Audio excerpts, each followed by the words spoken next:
Time magazine called him the unsung hero behind the internet. CNN called him a father of the internet. President Bill Clinton called him one of the great minds of the information age. He has been voted history's greatest scientist of African descent. He is Philip Emeagwali. He's coming to Trinidad and Tobago to launch the 2008 Kwame Ture lecture series on Sunday, June 8th at the JFK Auditorium, UWI St. Augustine, 5 p.m. The Emancipation Support Committee invites you to come and hear this inspirational mind address the theme, crossing new frontiers to conquer today's challenges. This lecture is one you cannot afford to miss. Admission is free, so be there on Sunday, June 8th, 5 p.m. at the JFK Auditorium, UWI St. Augustine. Thank you. Thank you. Thank you very much. I'm Philip Emeagwali. On the 4th of July, 1989, in Los Alamos, New Mexico, United States, I discovered how to solve the toughest problems arising in science and engineering. I discovered how to solve grand challenge problems and how to solve them by dividing them into 1 million smaller problems. I discovered how to solve those problems at once or in parallel, and how to solve them across 1 million processors that outlined and defined a new internet. That discovery, called practical parallel supercomputing, was my physical realization of a hypothesis that was published as science fiction back on February 1, 1922. That science fiction was published as 64,000 humans working together as one, and doing so to solve the complex partial differential equations of calculus that in turn must be solved because their solutions were the preconditions to mathematically forecasting the weather for the whole earth. I was in the news headlines shortly after my discovery that occurred on the 4th of July, 1989. I was in the news headlines because I was the first person to figure out how to solve that grand challenge problem of weather forecasting, and for figuring out how to solve the problem across a new internet that is a new global network of 64 binary thousand processors that encircled a globe in the 16th dimension and encircled that globe in the manner the internet encircled the earth. Parallel processing is vital to the supercomputer that must solve up to 1 million problems at once or in parallel. It took a decade for my discovery of parallel processing to eventually reach the ears of the Supercomputer Committee that awarded me the top prize in the field of supercomputing. Prior to winning that top prize, I studied physics and calculus, and I did so full-time for 20 years. Calculus and large-scale algebra are at the granite core of extreme-scale computational physics that, in turn, is the testbed for never-before-seen supercomputers. My contributions to mathematics made the news headlines in 1989 because I discovered how to reformulate the tridiagonal system of equations arising in large-scale computational physics, such as the highest, the most fine-grained, and the most extreme-scaled petroleum reservoir simulations of the oil fields of the Niger Delta region of southeastern Nigeria. I was in the news because I returned to first principles, or the laws of physics. From the laws of physics, I reformulated the grand challenge problem of computational physics. I achieved that by inventing a diagonal system of governing equations of algebra that replaced the otherwise tridiagonal system that must be solved sequentially instead of solved in parallel and across millions upon millions of commodity off-the-shelf processors.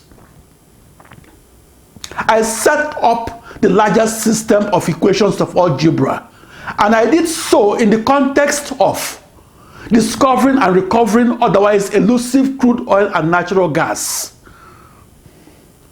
I was in the news headlines because I used the oil field as my test bed and used it to prove for the first time ever that the parallel supercomputer is faster than the sequential supercomputer.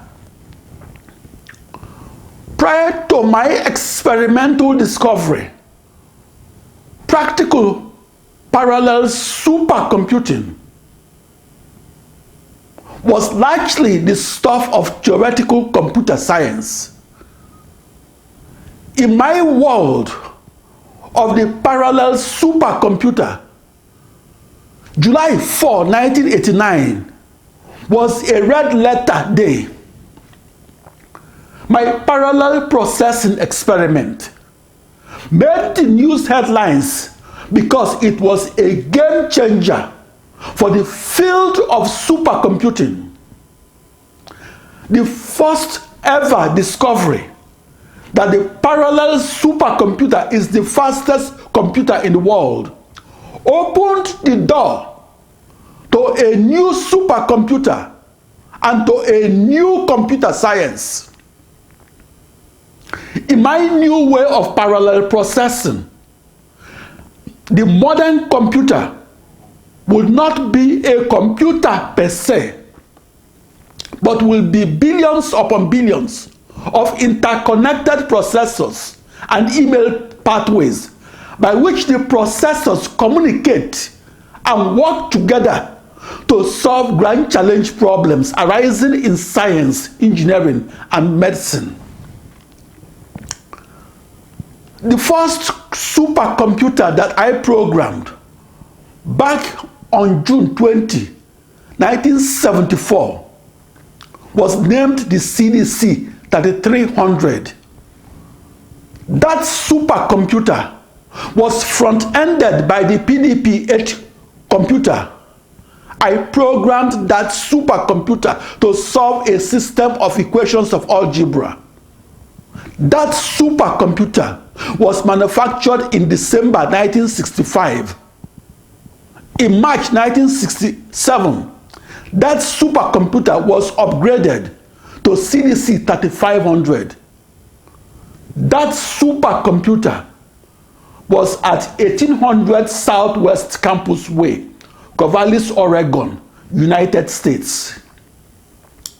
That supercomputer ran a Corvallis-grown operating system called OS3, an acronym for Oregon State Open Shop Operating System. In Corvallis, Oregon, and from the 1960s to June 1977, I was one of the up to 8 programmers that could simultaneously log into the CDC 3300. In Oregon and in 1974 and onwards, I took computer courses. I also learned about computers from a 20 half-hour videotaped series that were recorded back in October 1971. I also studied the 140-page computer manual that came along with the videotaped series. Oregon was one of the whitest states in the United States. Oregon had always attracted white separatist groups who advocated for the reinstatement of laws similar to the infamous Oregon Lash Law of 1844.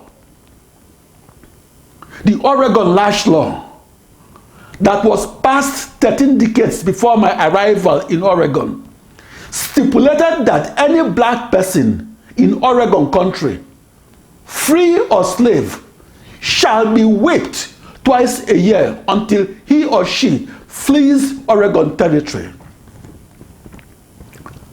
I first arrived in Oregon on Sunday, March 24, 1974. In my first year, I lived in the cities of Monmouth and Independence, Oregon. In my second year and third years, I lived in Corvallis, Oregon. People in Monmouth, Oregon see a black person about once a week. The first two cities in Oregon that I lived in had no black couple. When I left Corvallis, Oregon on June 5, 1977, it had a population of about 40,000, but had only one black family. Back in early 2010, I was told by the International Student Advisor in Monmouth, Oregon, that no African lives in Monmouth, Oregon. Monmouth, Oregon was the first American city that I lived in, and I was the fourth Nigerian to live in that city. Due to social isolation, black people that lived in Corvallis, Oregon, don't stay long in Corvallis. Despite its checkered past, I found the people of Oregon to be friendly and supportive. It seems like Oregon was trying to distance itself from its past. I began supercomputing in Oregon on June 20, 1974. The CDC 3300 was called the first supercomputer because it was the first computer that was calibrated at 1 million instructions per second. To discover is to change the narrative of science. Before 1989, computer science was a study of the science of processing information on only one isolated processor that was not a member of an ensemble of processors. After 1989, the frontier of knowledge of computer science was extended to an ensemble of processors. The grand challenge question of supercomputing is the toughest IQ test in science and engineering. My contribution to the development of the computer is this: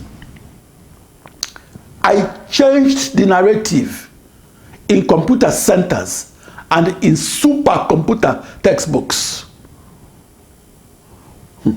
Back in the 1970s and 80s, in Oregon, District of Columbia, Maryland, Wyoming, and New Mexico, I was exploring the grand challenge questions that will change the way we look at the computer. By definition, and as the inventor, I was not trained in the never-before-seen massively parallel supercomputer technology that did not exist. That is, I was searching for answers to grand challenge questions that could not be Googled in the 1970s Back in June 1970, at age 15, at Christ the King College, Onitsha, Nigeria, I unknowingly began my technological journey to the unknown world of the massively parallel supercomputer that was then in the realm of science fiction. The mathematical path that I forged from my high school algebra textbook to the solution of the largest system of equations in algebra took me across a new internet that I visualized within a 16-dimensional hyperspace. Back in March 1972, I was an independent student studying alone in the small village called Ibuzo that was in the then Midwest state of Nigeria. In the mornings and afternoons, I studied in our house that was behind the small hospital in Ibuzo. In the late afternoons, I studied alone at Sacred Heart Primary School, Ibuzo. That school was a short distance from the town's market.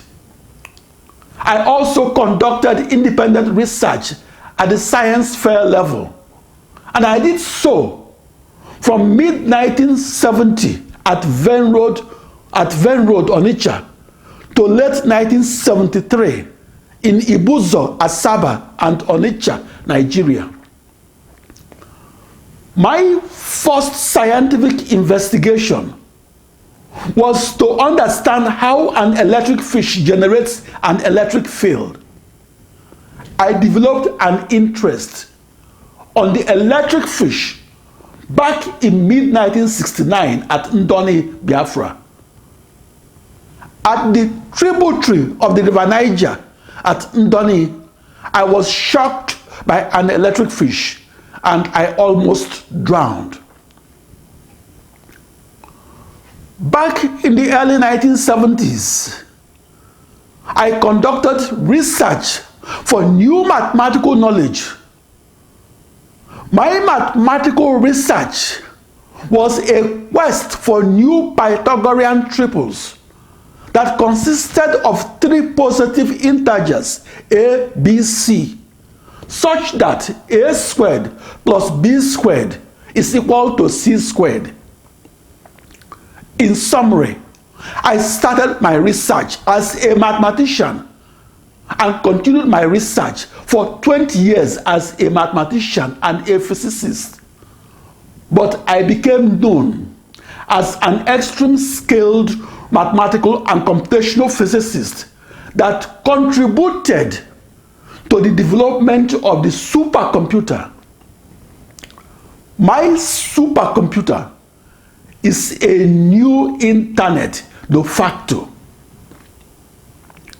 Back in the early 1970s and in Nigeria, my research libraries were the Onitsha Central Library that was in GRA, the local acronym for Government Reserved Area, Onitsha, the British Council Library in Enugu, and the East Central State Library, also in Enugu. As a teenager in Nigeria, I was 2 decades away from the frontier of knowledge of the massively parallel supercomputer that cost the budget of a small nation. For that reason, my early research was actually a science fair project. My research project on the electric fish was why the science column of a mid-1972 issue of the Daily Times of Nigeria had an entry that was credited to Philip Emeagwali, Christ the King College, Onitsha, East Central State, Nigeria. That was my first known printed use of the word Emeagwali in any newspaper. Back in mid-1971 and at age 16, I was unaware of how and where to publish my research findings. For that reason, I submitted my mathematical rediscoveries on number theory to the Reader's Digest and to Drum magazine. Drum is a black lifestyle magazine and one of Africa's leading magazines. Drum magazine was to post-colonial Africans what Ebony magazine is to African Americans. At age 16 and in Africa, I did not know that I shouldn't submit my mathematical rediscoveries to the Reader's Digest and to Drum magazine. Fast forward a quarter of a century to the United States. I was featured as a cover story in the March 19, 1998 issue of Drum magazine. Drum magazine was published in Johannesburg, South Africa. Drum magazine introduced me to black South Africans. That Drum magazine story was titled Super Brain of Africa. The heart of those articles written about Philip Emeagwali was that I discovered the supercomputer hopefuls' most well-guarded secret, namely how to parallel process and how to use to solve grand challenge problems across a new internet that is defined and outlined by millions upon millions of commodity off-the-shelf processors. Yet, the paradigm shift for the field of supercomputing isn't recording the fastest calculations. The heart of supercomputing is solving the grand challenge problems of computer science.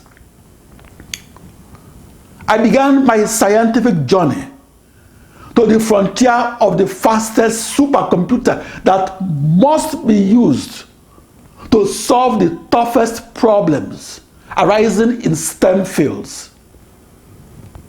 I began my technological journey with the slowest analog computer called a slide rule that I purchased in June 1970 in Onitsha, Nigeria. I began that journey as a tiny entry of the name Philip Emeagwali in the Daily Times of Nigeria of mid-1972. I bought my first analog computer for the price of £1 Nigerian. That was 1 month's wage back in 1970. I bought that manual computer from a bookstore that was near Zix Roundabout and that was near Dennis Memorial Grammar School, Onitsha, East Central State, Nigeria. 3 years after I purchased my manual computer, I received a scholarship letter from Oregon, United States, that was dated September 10, 1973.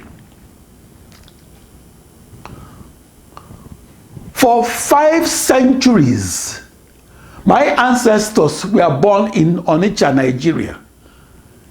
In about 1905, my great-grandfather, whose first name was Emeagwali, was relocated from his ancestral homeland that is the present location of General Hospital, Onitsha, Nigeria. I know the names of my ancestors up to the year 1562, when the first slaves were captured by John Hawkins. John Hawkins was England's first slave trader. John Hawkins brought the first slaves from the Gulf of Guinea of the Atlantic Ocean to the West Indies. My Igbo-speaking ancestors were farmers and hunters. My grandparents could not read. The fathers, my paternal grandfather traveled from his mud-thatched home at 17 Mba Road, Onitsha, at the east bank of the River Niger, was to visit his maternal cousins who were living on the west bank of the River Niger at Asaba. The farthest my maternal grandfather traveled from his birthplace at 6 Wilkinson Road, Onitsha, was to visit his maternal cousins in the village of Obosi that was just a 2-mile walk. I'm from Anambra State of Nigeria. Anambra State adopted the motto, "The light of the nation." In mid-19th century Nigeria, elders shared their knowledge and wisdom in informal settings such as oral literature in the form of moonlight stories. There were no primary schools in Igbo land up to a century before I was born. The first primary school in Nigeria was established in 1843 in Badagry, Lagos.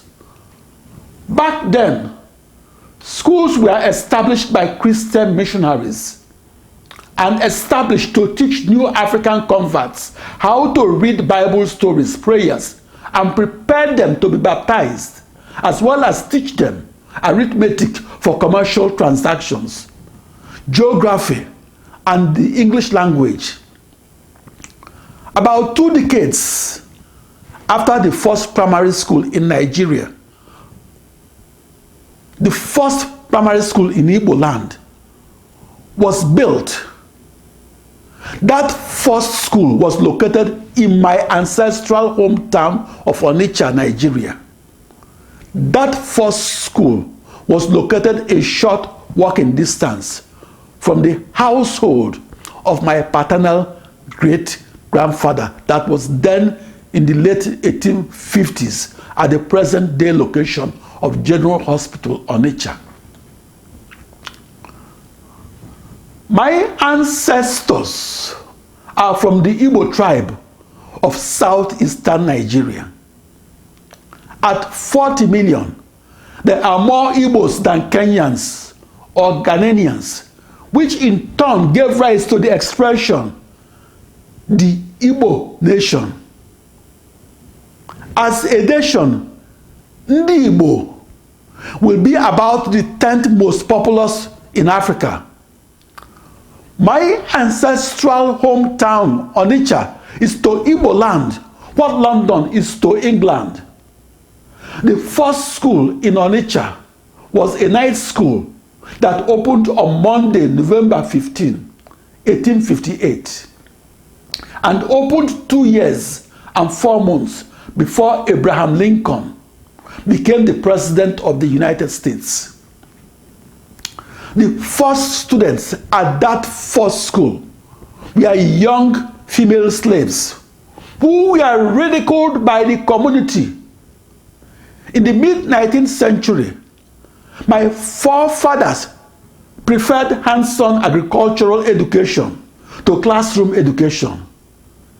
In the year 1864, the total school enrollment in Igbo land comprised of 70 night students and 50 day students, and all those 120 students were in Onitsha, a town of about 20,000 persons.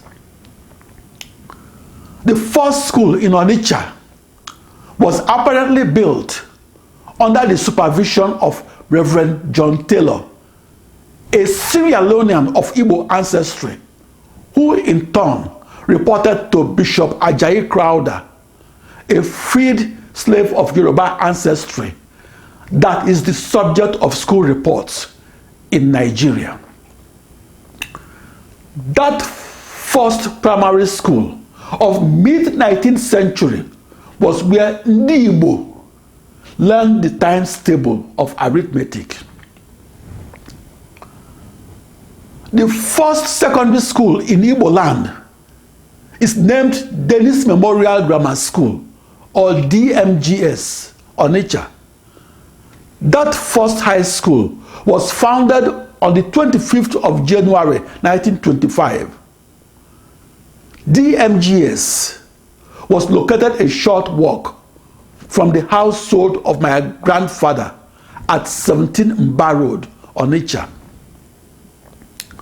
The first times algebra, physics, and eventually introductory calculus were introduced in Igbo land was most likely in Onitsha at either Christ the King College, Onitsha, that was founded on February 2, 1933, or in Dennis Memorial Grammar School that was founded on January 25, 1925. When my father was born back in May 1921 at 17 Mba Road, Onitsha, there was no secondary school in Igbo land, a region that is now the ancestral land of 40 million persons. And when my father graduated from Christ the King College, Onitsha, Nigeria, back in 1947, there was no university in Nigeria. Because the first schools in Igbo land were in my ancestral hometown of Onitsha, it should not come as a surprise that a high concentration of Nigeria's leading intellectuals were born in and around Onitsha, Anambra State, especially in Onitsha inland town called Enu Onitsha.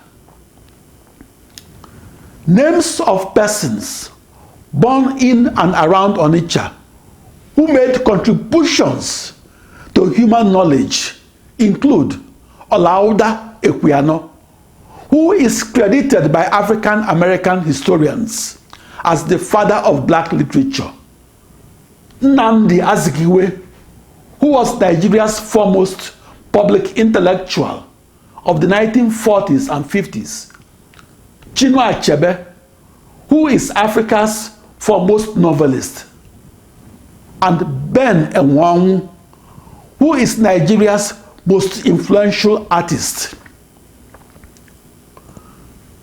In 1965, I was in the 6th grade in St. John's Primary School, Abo, Nigeria. In January 1966, I enrolled in St. George's Grammar School, Obinomba, Nigeria. 15 months later, I fled from Obinomba, Nigeria, to Onitsha, Biafra. My Igbo-speaking family fled from Nigeria to Biafra, and we fled because thousands of Igbos from southeastern Nigeria were being killed in northern Nigeria. That organized killings of Igbos occurred from May 29, 1966 through September 29, 1966. That civil uprising preceded the war between Nigeria and Biafra. That war began on July 6, 1967 and ended on January 15, 1970. 1 in 15 Biafrans died during that 30-month-long war. In the list of the worst genocidal crimes of the 20th century that was committed against humanity, the death of 1 in 15 Biafrans was ranked 5th. In the evening of March 21, 1968, the day my hometown of Onitsha was captured by Nigerian soldiers, we fled on foot and fled from 14 Mba Road, Onitsha, Biafra, to Merchants of Light School, Oba, Biafra. Tens of thousands of refugees that fled from Onitsha were camped at Merchants of Light School, Oba, Biafra. At about 6 o'clock of the following morning of March 22, 1968, we were alerted by fleeing refugees that advancing Nigerian soldiers had captured Onitsha and might capture our refugee camp at Aoba, and do so within a few hours. Scared, we continued our flight to Nnewi and Nnobi and stopped our flight when we reached a refugee camp that was a former school classroom that was across the street from the Catholic Church in Oketiti, Biafra. About 5 days after the war was over, or on about January 20, 1970, we returned as refugees and squatted for 5 months in an abandoned house that was along Port Harcourt Road in the Fege quarters of Onitsha. In mid-1970, I began to teach myself physics, algebra, geometry, and calculus. About 2 weeks after I received a scholarship letter from Oregon, United States, that was dated September 10, 1973, I was in Lagos, Nigeria, to apply for an international travel passport. Back in 1973, the Nigerian passport or its application forms cannot be received by mail. At that time, the Nigerian Passport Office in Kakawa Street, Lagos, Nigeria, had a reputation as a cesspool of corruption. All persons applying for the Nigerian passport spent months coming to the passport office and did so to monitor the progress of their applications. Nigerian travel passports were deliberately withheld by the chief passport officer in Lagos. Back in 1973, my travel passport was withheld until shortly after Christmas Day. My passport was withheld until I paid a bribe of £5 to one of the passport touts. I had expected to be in the United States as early as June 1973 at age 18. I had applied for admission into American schools, and I applied shortly after I had passed the entrance examination to the University of London that I took as an external candidate back in January 1973 in Onitsha, East Central State, Nigeria. My Nigerian travel passport was issued in late December 1973 and after a 6-month delay. I arrived in the United States on Sunday, March 24, 1974, and after a 9-month delay, and after paying a bribe of £5 to a passport tout who claimed that the chief passport officer gets a large commission from that bribe. That £5 was a month's wage. My Nigerian travel passport was also withheld until I paid a presumably round-trip airfare from Lagos, Nigeria to Portland, Oregon, United States. That two-way airfare was in addition to my one-way airfare to Portland, Oregon, United States. That two-way airfare was called quote-unquote repatriation fee, but it was an extortion fee. I paid for a round-trip ticket, but I was never given any ticket. I paid £150 or 30 months' salary as the advance repatriation fee. I paid the chief passport officer in Lagos 2.5 years' salary for the privilege of leaving Nigeria to study in the United States. As a result of that exorbitant extortion from the chief passport officer, I arrived in the United States with only $134, or much less than the bribe that I paid the corrupt chief passport officer of Nigeria. I believe that my repatriation fee went into the personal bank account of the chief passport officer in Lagos, Nigeria. My first night outside Nigeria was spent in room 36 of Butler Hall, Monmouth, Oregon, United States. I checked into Butler Hall at about 6 in the evening of Sunday, March 24, 1974. 3 months later, on June 20, 1974, I began programming the CDC 3300. That was the first supercomputer to be rated at 1 million instructions per second. That supercomputer was marketed 7 years earlier as the world's fastest computer.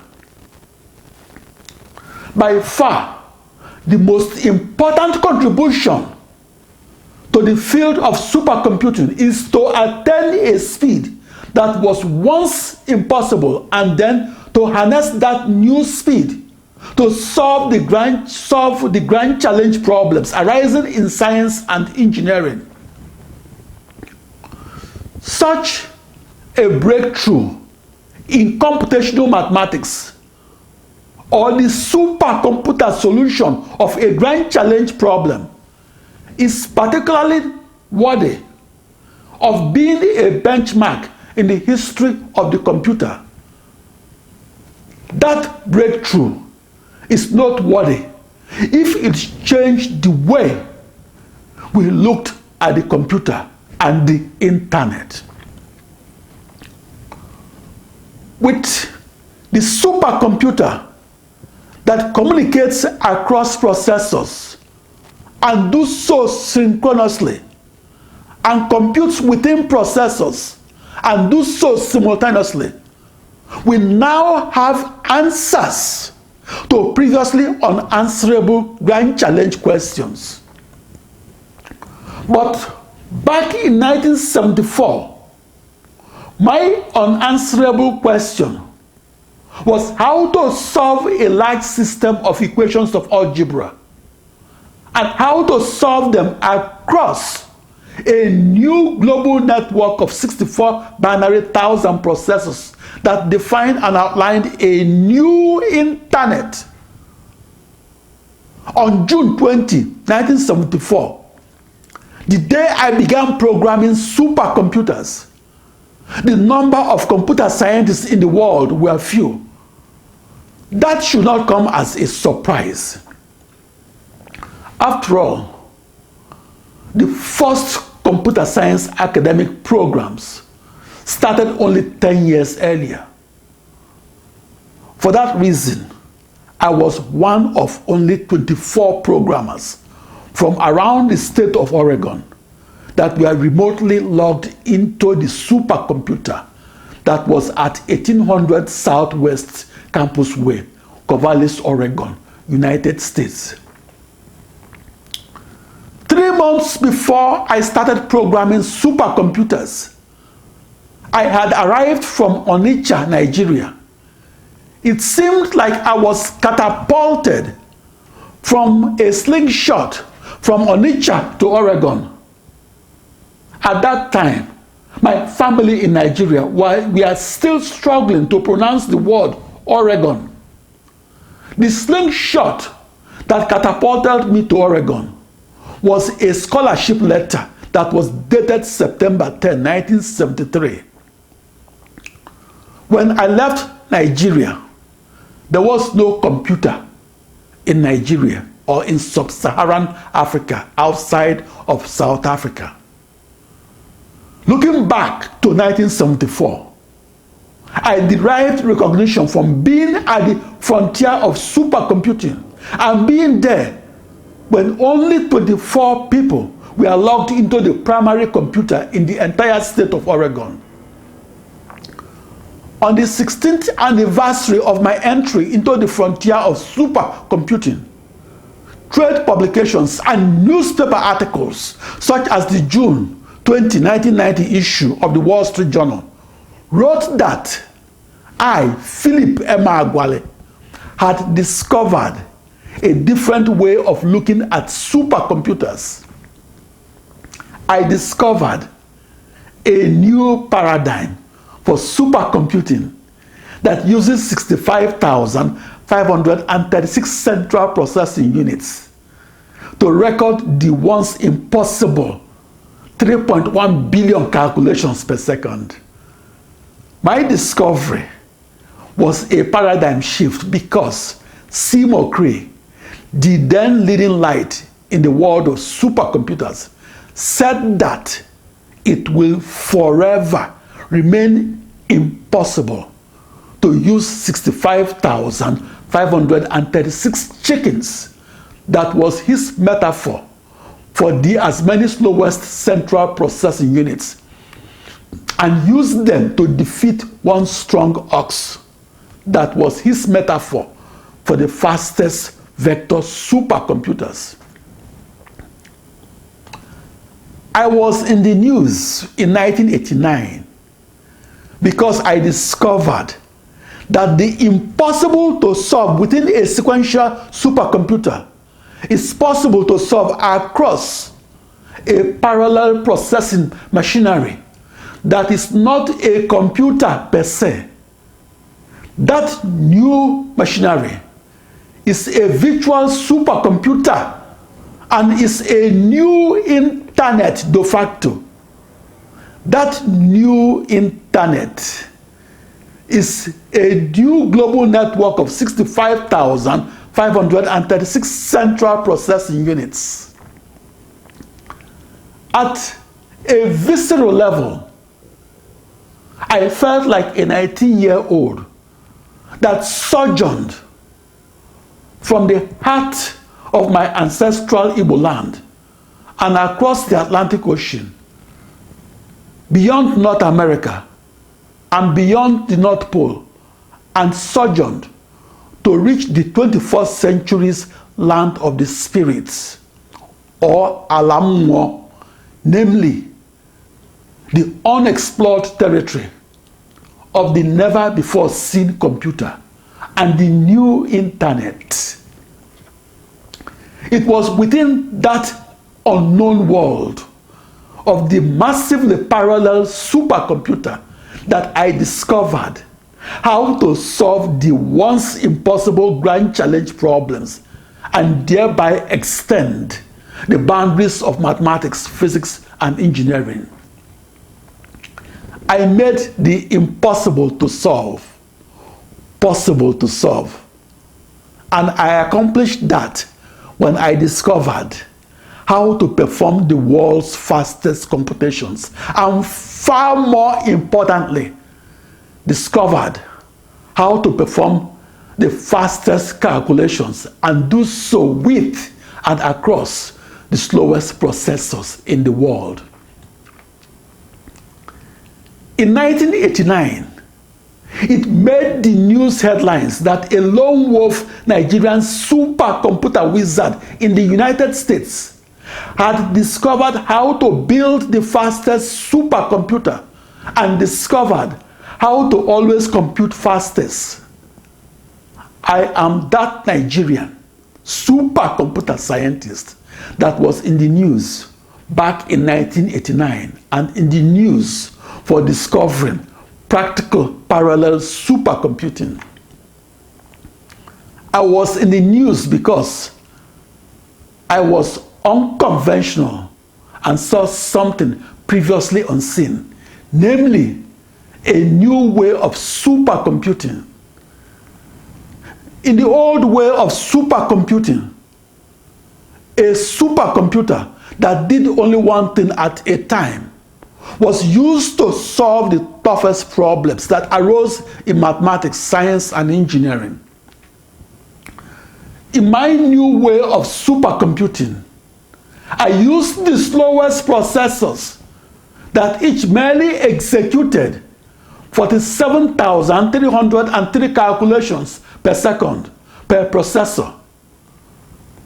I am that lone wolf supercomputer scientist that was in the news for discovering how to perform the fastest calculations and how to do so across a new internet, that is a new global network of 65,536 inexpensive, tightly coupled commodity off-the-shelf processors that shared nothing between each other. What is the contribution of Philip Emeagwali to the development of the computer? I discovered how to always perform the world's fastest computations and perform it with the world's slowest processors. I was in the news in 1989 because my experimental discovery of practical parallel supercomputing marked a milestone in the history of the computer. For me, Philip Emeagwali, my experimental discovery of 1989 of practical parallel supercomputing wasn't unexpected.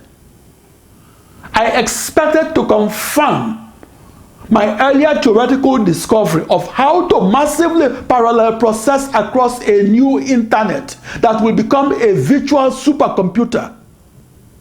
I expected to confirm that I could communicate across and compute on 65,536 computational fluid dynamics codes and communicate and compute them at once. As a theory, my theoretical discovery of parallel supercomputing was ridiculed as a huge waste of everybody's time.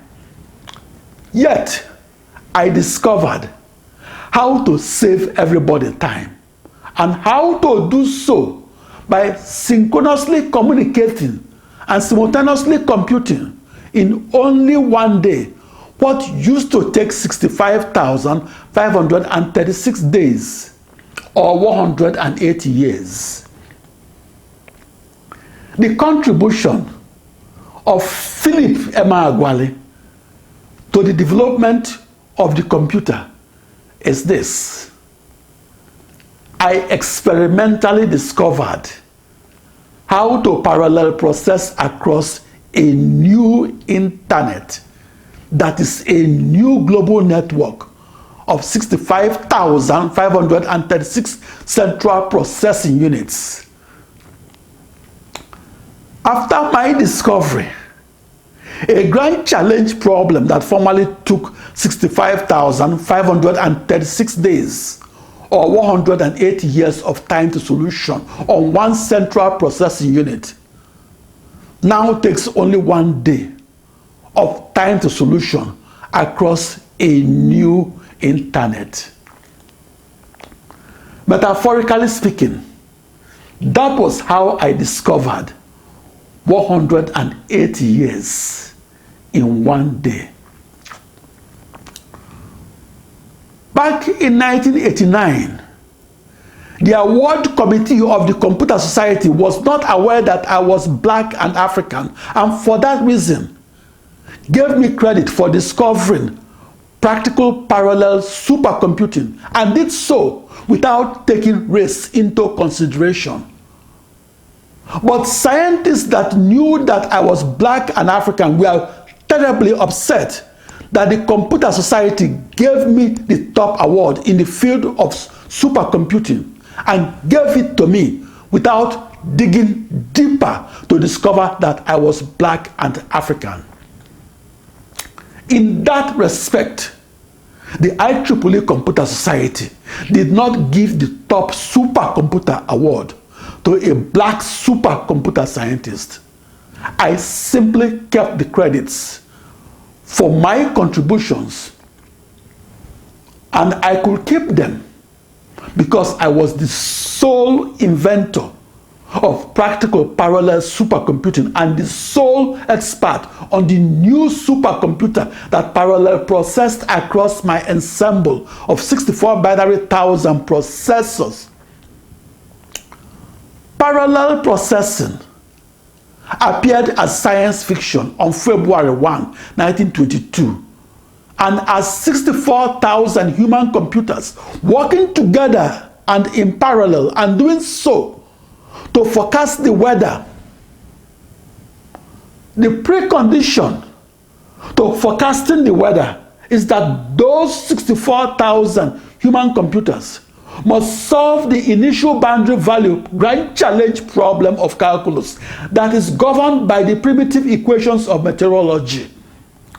For 36 years after 1922, interest in parallel processing was lost in part because the automatic programmable computer that provided the motivation for faster computing did not exist and was not invented until 1946. Parallel processing started appearing in computer science literature and appeared regularly onwards of 1958. For the 31 years onward of 1958, parallel processing was mocked at computer science conferences, and the supercomputer technology was ridiculed as a beautiful theory that lacked an experimental confirmation. As a research supercomputer scientist, my goal is to discover how to compute fastest and do so with the slowest processors, or how to do more with less, and how to create reality from science fiction. Parallel processing, the technology that enables the supercomputer to solve many problems at once, enabled me to solve 65,536 problems at once. In principle, your computer can do whatever my supercomputer can do. However, your computer that is powered by only one isolated processor takes 30,000 years to solve a grand challenge problem that my supercomputer that is powered by an ensemble of over 10 million processors takes only 1 day to solve. Practical parallel supercomputing must be investigated on a broad canvas and imagined in broad imaginative strokes. Practical parallel supercomputing only benefits humankind if and only if it is proven to solve the grand challenge problems. Practical parallel supercomputing is not for the faint of heart or for those locked within their own intellectual silos. As a research supercomputer scientist, my goal was not to merely invent new algebra and new calculus. My research goal was to project my new mathematics and project that new knowledge from the blackboard to the motherboard and across a new internet that is a new global network of 64 binary thousand processors, and most importantly, to project that new supercomputer into the real world where it helps my country of birth, Nigeria, discover and recover otherwise elusive crude oil and natural gas, or where it impacts the market trader in my ancestral hometown of Onitsha. The fastest supercomputer attracts the toughest mathematical problems in physics in the manner a high mountain attracts the storms. The supercomputer is to mathematics what the Nile is to Egypt. Each is a lifeline. The supercomputer is an intellectual extension of the complex equations scribbled on the mathematician's blackboard. My goal was to invent a supercomputer out of the slowest processors. Inventing that supercomputer demanded that I become an athlete of the mind. 9 in 10 supercomputer cycles are consumed solving the partial differential equation of calculus and physics. For that reason, practical parallel supercomputing may be defined as solving millions upon millions of initial boundary value problems at once. On the 4th of July 1989, I announced my discovery of practical parallel supercomputing. The response from everybody was that I made a mistake. The first 6 copies of my 1,057-page research report that was dated July 4, 1989, that described how I discovered practical parallel supercomputing were thrown into the dustbin of the reviewers. I was mocked, and I was warned that I was computing with science fiction, not with a new supercomputer. Everybody that said that I made a mistake was mistaken. Practical parallel supercomputing has withstood the test of time and is the vital technology that powers every supercomputer manufactured today. That experimental discovery that occurred on the 4th of July 1989 took the parallel supercomputer from a research and development project to the widespread commercialization that is called the modern computer. Parallel processing validated the modern computer. The amount of new computations that I discovered how to compute on the 4th of July 1989 was 64 binary thousand times what could be computed only 1 day earlier. After 1989, massively parallel processing became the standard technology that must be used in all supercomputers. Before 1989, the fastest 1,000 supercomputers in the world derived their supercomputing speeds from only one vector processing unit. After 1989, the fastest 1,000 supercomputers in the world derived their supercomputing speeds from up to 10.65 million central processing units that counterintuitively computed 10.65 million things at once instead of intuitively computing only one thing at a time. My 1989 paradigm shift from computing only one thing at a time to computing 65,536 things at once opened the door to computing 10.65 million things at once.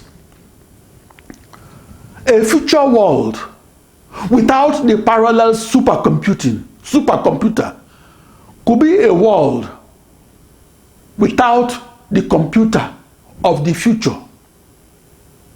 If parallel supercomputing is subtracted from human knowledge, nearly every computer, all supercomputers, and the internet itself will shut down. Parallel supercomputing is not a new knowledge that was created. Parallel supercomputing exists theoretically and a priori, and existed as a technique that was uncovered for computing faster. I discovered practical parallel supercomputing when I parallel processed across my new internet. That was a new global network of 65,536 tightly coupled commodity off-the-shelf processors that shared nothing between each other and that were equal distances apart from each other. I turned science fiction to reality by discovering how to parallel compute and how to do so sight unseen. I was in the news back in 1989 because I was the first person to solve a grand challenge problem and solve it by massively parallel computing it. I achieved that supercomputer breakthrough and did so at a time all my 64 binary thousand processors were expected to forever remain silent. Parallel supercomputing is an invention because computers and supercomputers are now parallel processing. Thank you. I'm Philip Emeagwali. Thank you very much. Thank you. Insightful and brilliant lecture.